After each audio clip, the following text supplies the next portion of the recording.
Барлығыңызға сәлем достар, менің арнама қош келдіңіздер. Бүгін сіздермен үй жағдайында өте тез әрі дәмді ерекше жарыны лагманның рецептісімен бөлісетін боламын.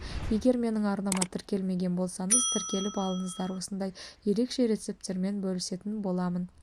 Ол үшін бізге пияз, болгар бұрышы, пекинский капуста, ет және сарымсақ қажет болады. Алдымен лагманымызды ыстық суда қайнатып аламыз, жақсылап піскеннен кейін 2-3 рет салқын суға жуып аламыз. Сол кезде лагмандарымыз жабыспай жақсы шығады. Қызып тұрған майға пиязымызды салып қуырамыз.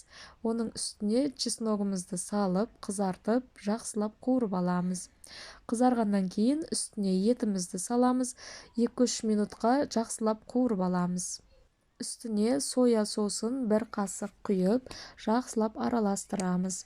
Үстіне болгар бұрышын салып, 1-2 минутқа қуырып аламыз. Қатты ұзақ қуырмаңыздар. 1-2 минут жетеді. Пекинский капустамызды салып, оны да 1-2 минутқа қуырып аламыз. Егер ұзақ қуырсақ, езіліп кетуі мүмкін.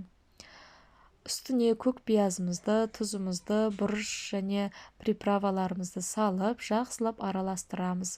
Үстіне су құямыз. Суды қатты көп құймаңыздар, тек осы бетіне шығатындай қылып құйсаңыздар болады. Міне осылай қақпағын жауып 20-30 минутқа баяу отта пісіреміз. Енді лагманымыздың үстіне 1 қасық соя соусын салып, жақсылап араластырып аламыз. Біздің лагманымыз осылай қызғылт түске енетін болады. Біздің уже подливымыз дайын. Үстіне дайын лагманымызды салып, жақсылап араластырып аламыз. Мінекей достар, біздің тағамымыз уже дайын, ыдысқа салып ұсына берсеңіздер болады. Міне достар, біздің лагманымыз осындай көрінісінің өзі әдемі, дәмді болып шығады. Видеоны соңына дейін қарағандарыңызға рахмет. Егер сізге ұнаса, лайк басып, комментарий қалдырып, арнаға тіркелуді ұмытпаңыздар.